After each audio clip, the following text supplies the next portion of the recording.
Okay, so somebody's asking whether you get recordings of these lectures. Yes, recordings of these lectures are going to be made available on the college website, and then you can, and that can be got.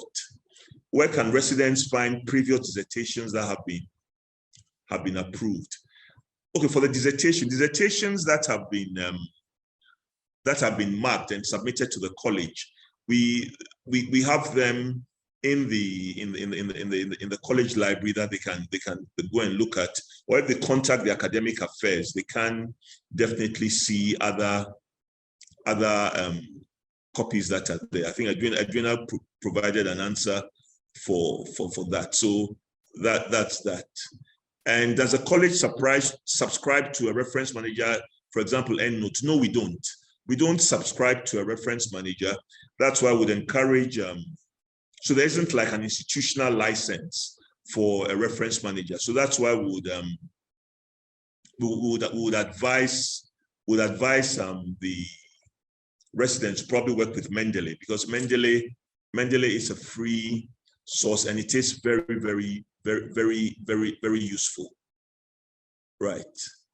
And yeah, Conrad, thanks for sharing the thing I'm writing in clear language. I mean, speaking, it's amazing how people would write a complicated thing. I mean, the one thing I tell people is that you should write as you speak. So the way to practice writing is just to speak a lot more of everyday English, rather than using words that nobody tends to understand. The 1018 similarity index. Now I've got to seek help on that. I think it's less than 20. Henry, are you online about the 1018 similarity index that we accept? Or if somebody knows, you could type it in the chat. Yeah, it's 25%, right? Okay, and then Zotero is also another free source. Yes, I know of Zotero. Mendeley, I use more of Mendeley, so I tend to talk about that more than that. So 25% is the cutoff, so it should be less than 25. Yeah. So thanks, Titus and Abba. So well, the thing about the applicants presenting topics at the fellowship interview, I know some people talk about that, but I would say probably not, because by that time, this person really probably hasn't had time to think through it. Although maybe argue that if you finish the membership and you are coming for the fellowship, you should have been thinking about that. Because one thing that happens is that once something is presented at the fellowship interview and the person seems to get a hint that somebody thinks this is good, they basically hang on to it as if it's a part of their life, and dropping it becomes something else. But it's important for them to interact with people in their departments, make sure they have the support of the people who can help them when big questions come up, and also what the supervisors say, for them to be able to do it. So probably they can talk about it, but we shouldn't tie them to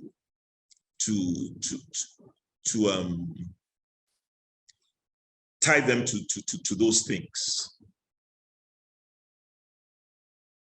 Okay, somebody's talking about whether residents can have an institutional email address. Sometimes a requirement to get them some search sites or journals. I think they can, but what do you call it?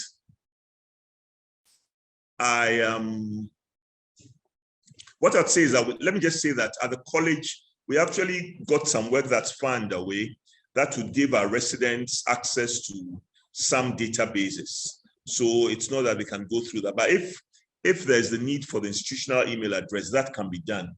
Because Patrick, I think our system can take email addresses for the resident if we need to. Yes, so that can. So let me minimize this. Abba, I'll give you the chance to comment. Let me just minimize this and look at what's on the Q&A. And okay, so yes, we subscribe to. Okay. We subscribe to 1018, and the residents can use that, and then the difference for introduction and background, if any. Well, probably there isn't much of a difference to that, and maybe I should have pulled one out. So let's keep that and say that they're kind of like the same. Now, does a college accept retrospective studies? We had a discussion on that at the academic board, and I'll say the answer to that is that it depends, which is always an easy answer to give. If by retrospective studies we are talking about data that was collected prospectively, and the resident will then do a detailed analysis of that, then yes. But then if by retrospective studies, all that the resident is coming to present is a descriptive study, like reports on cesarean sections performed between 2015 and 2020, and tell us that there were 1,000 women, I mean, 90% of them had live babies, 90 had a wound infection, that then is not accepted. So, and we are going to put this detail in the new dissertation guideline. Henry, your hand is up. Can you please unmute and speak whilst I look at the other comments? Yeah. All right, thank you very much. I wanted to comment on the plagiarism percentage. Yes, please go ahead. It should be less than 25. However, if it is more than 65, then it's a bit of a problem that the level of plagiarism is too high. So there are some sanctions that would apply to the resident. We may ask you to totally change the topic because there's a suspicion that the work is extensively plagiarized. But if it's between 25 and less than 65, then you're allowed to go and make corrections. Also, about the introduction and the background. Yeah. When you are writing the proposal, you tend to write an introduction and not a background. But when you are doing the dissertation, the introduction has sections, and one of the sections under the introduction is a background. So in the proposal, the lines are separate. You don't do it in chapters. So you tend to write, give a little information about the issue, where at that stage, even you can call it a background. But when we get to the dissertation, there's a clear distinction between the two. Chapter 1, we call introduction. Within the introduction, the first thing is your background. Then you have your problem statement, and then you have your justification or rationale. So that is the difference I can add to it. Over. Right. Thanks, Henry. And Abba wanted to say something about the similarity index. So Abba, if we can, you can unmute. Or do we have to get her live mic? Hello. Yes, I'm on now. Yes, thank you so much. So with respect to the plagiarism report, I think that sometimes things have to be put in perspective. For instance, there are words or phrases that you really can't do anything about. For instance, cervical cancer, or even Kolebu Teaching Hospital is flagged.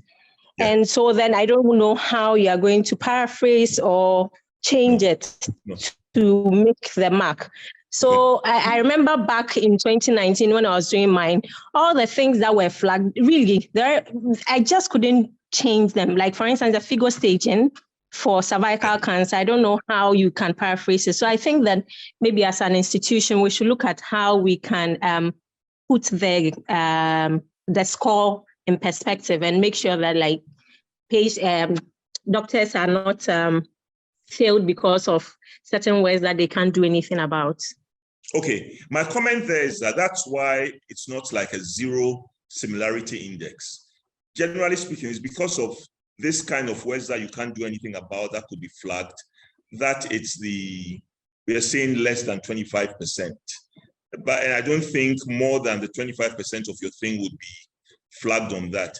And having said that, however, I know there are some institutions where the similarity index is actually read through.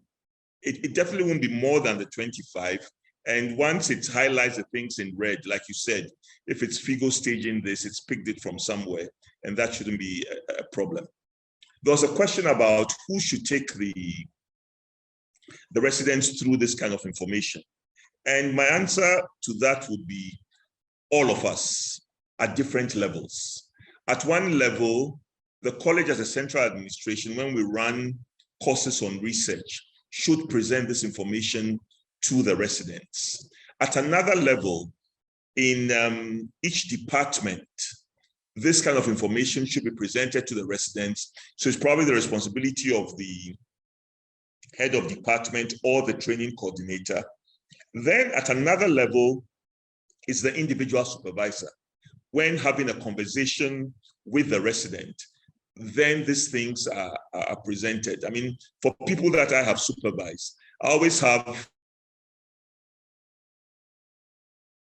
some conversation with them where we talk through these different things, and after talking, all the things that I need them to know so that it makes my life easy.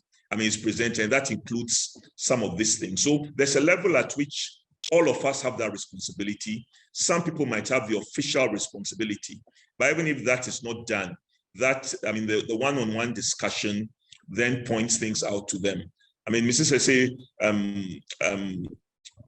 put something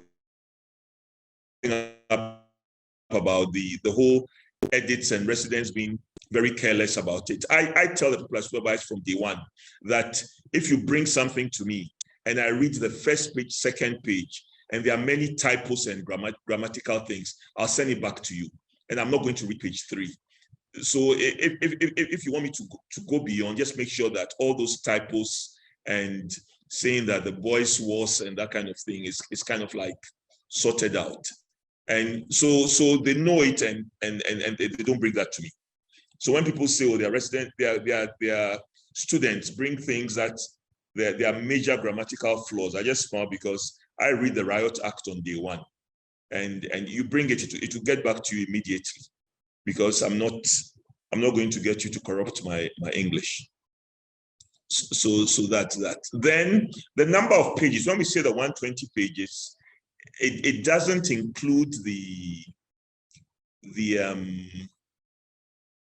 okay, I have to look as to what is currently stated there, but I think it doesn't include the references and all that.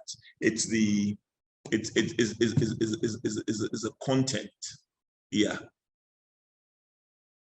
It's devoid of the table of contents and all that. It's mainly, so when we get down to talking about the word count, which is the new thing we are going to be doing, that word count will not include figures, tables, references, and things in the appendix.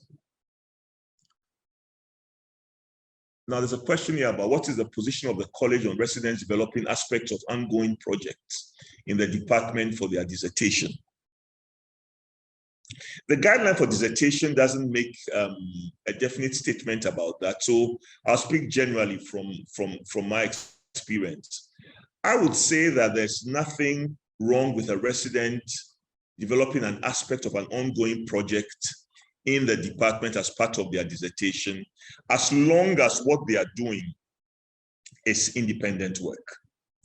So there could be a project going on, and within that project, the resident is supposed to come out with certain questions. The resident develops certain objectives that match those questions, and then works on that. That's how in many places people get their PhD degrees. There's a big project that's going on, and then they work on a certain part, which is big enough to meet the PhD requirement. And I think it's okay for our residents to also do that. We just have to make sure that the amount of work that the person does gives the person all the other skills that go with that. Yeah. All right. I think are there any more questions? There's a raised hand. let's go with Maxwell first. Maxwell, please unmute your mic and speak. Thank you very much, Prof. Prof, please, I wanted some clarification on, the allowable areas of research for residents. Previously I've been told that it's only clinical areas that they can research, and I wanted clarification. So, for example, if a resident wanted to research into, let's say, referral pathways, or let's say, timelines, the emergency department, time to resuscitation, time to referrals, times to other consultancy, are they not allowed to conduct such research? Should it only be on clinical areas like stroke or injuries or anything like that? Thank you very much. Over. Yeah, I would say I think it's permissible for that to happen. Generally speaking, I think it is permissible, and it will probably be the need. There'll be the need for some discussion at the faculty level. If a faculty feels for some particular reason that they wouldn't want things like that, pathways to what do you call it, of referral, like you are in emergency medicine, I think pathways of referral is probably a very important thing. And maybe I'm biased in favor of this because of my public health background also, but there are public health there are things of public health relevance in almost all the clinical areas, and it's important for us to research into that. So I wouldn't say that that is not acceptable. So they can come up with research topics that are in those areas. Hello. Yes, Conrad, we can hear you. Hello.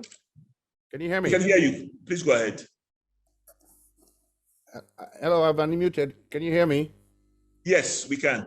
Thank you very much. Yes, just in answer to the question that Maxwell raised about the eligibility for certain different areas of research, I think probably what we can all take away and probably agree at the end of this session and moving forward is, as research, by definition and in principle, aims to add to the body of knowledge. And so whether it is qualitative or quantitative, a qualitative or quantitative research question, I think if the literature review and the research proposal can demonstrate that doing or conducting that research will make a difference, for example, in the case of emergency medicine, to patient outcomes in terms of mortality or morbidity, a strong case can be made for alternate types to be at least considered. So I think that supports what you've just said, but we cannot exclude different types of research on the surface. If the proposal has been done in depth, the literature shows that a positive or negative outcome of the research will make a significant difference to clinical practice or patient outcomes, then I think they all can be considered. Thanks, Conrad.